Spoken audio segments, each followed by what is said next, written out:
ఏలూరులో కరోనా కలకలం రేపుతోంది. పీజీఆర్ఎస్ కాల్ సెంటర్లో పనిచేస్తున్న నలుగురికి పాజిటివ్ గా గుర్తించారు. తొలుత ఒక ఉద్యోగికి పాజిటివ్ రాగా మిగతా ఉద్యోగులకు వైద్య శాఖ పరీక్షలు నిర్వహించింది. దీంతో మొత్తం నలుగురికి పాజిటివ్ గా తేలింది. ఉద్యోగుల్లో ఆందోళన నెలకొంది. ఏలూరులో మొత్తం కరోనా కేసులు 6కు చేరాయి. దీనిపై మరింత సమాచారం మా ప్రతినిధి భార్గవ్ ఫోన్ లైన్ లో అందిస్తారు. భార్గవ్, చెప్పండి.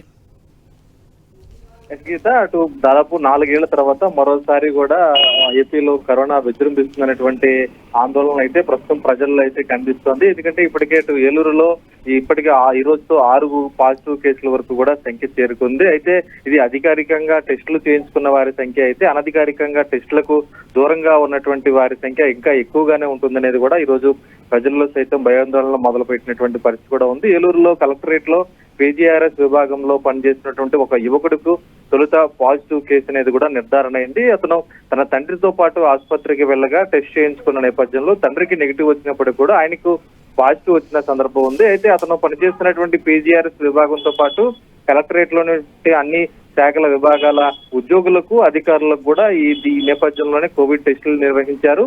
కలెక్టరేట్ ఉద్యోగులు దాదాపు 300 మందికి పైగా ఉండగా వారందరికీ కూడా కోవిడ్ పరీక్షలు నిర్ధారించగా ఇందులో మొత్తం మరొక 3 అంటే మొత్తం 4 ఉద్యోగులకు ఇక్కడ పాజిటివ్ గా నిర్ధారణ అవడంతో ప్రస్తుతం ఉద్యోగుల్లో కూడా ఆందోళన నెలకొన్నటువంటి పరిస్థితి కూడా ఉంది. ఈ రోజు 20 సూత్రాల అమలు కమిటీకి సంబంధించి సమీక్ష కూడా భారీగా ఉన్న నేపథ్యంలో అటు ఉద్యోగులు, అధికారులు కూడా అందరూ హాజరు కావాల్సి ఉన్న నేపథ్యంలో ఆ మీటింగ్ కు హాజరు కావాలా వద్దన్నటువంటి ఆందోళన కూడా వైపు ఉద్యోగుల్లో కనిపిస్తుంది. ఎందుకంటే కలెక్టరేట్ లో ఉన్నటువంటి అన్ని విభాగాలకు కూడా జిల్లాలోని నలుమూలల అన్ని ప్రాంతాల నుంచి ప్రజలు గాని, అటు ఉద్యోగులు, సిబ్బంది గాని వెళ్తూ ఉంటారు. ఈ తరుణంలో ఈ కోవిడ్ అనేది ఎవరి ద్వారా సంక్రమించిందనేది తెలియదు కాబట్టి ప్రజల్లో అయితే ఖచ్చితంగా కూడా ఇది ఎవరికి ద్వారా వ్యాపిస్తుందనేది కూడా ఒక ఆందోళనకర అంశంగా చెప్పుకోవచ్చు. అటు వైద్య ఆరోగ్య శాఖ కూడా అప్రమత్తమై కలెక్టరేట్ లో ఉన్న అందరికీ కూడా కోవిడ్ పరీక్షలు నిర్వహించడం జరిగింది. వీరిలో 4 పాజిటివ్ గా తేలడంతో ప్రస్తుతం వారి కుటుంబ సభ్యులు అలాగే ఆరోగ్య సర్వే ద్వారా కూడా మిగిలిన వారి ద్వారా పరీక్షలు నిర్వహించడం కూడా జరుగుతుంది. మొత్తానికి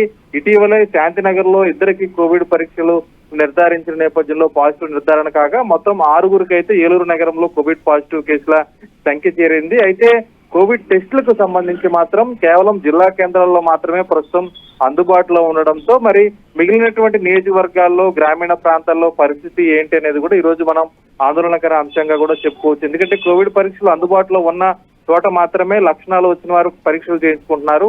మిగిలిన చోట మాత్రం జాగ్రత్తలు తీసుకుంటూ వారు స్థానిక వైద్యులను సంప్రదించి ఆరోగ్య జాగ్రత్తలు తీసుకున్నటువంటి పరిస్థితి ఉంది. కాబట్టి ఇది ఖచ్చితంగా మరింత ముదిరేటువంటి పరిస్థితి ఉంది. ఖచ్చితంగా జనాల్లోకి సామూహికంగా ఉన్నటువంటి ప్రదేశాల్లోకి వెళ్ళినప్పుడు మాత్రం ఖచ్చితంగా మాస్కులు మాత్రం ధరించి సామాజిక దూరాన్ని కూడా పాటించాల్సినటువంటి పరిస్థితులు మళ్ళీ పునరావృతం అవుతున్నాయని కూడా చెప్పుకోవచ్చు గీత.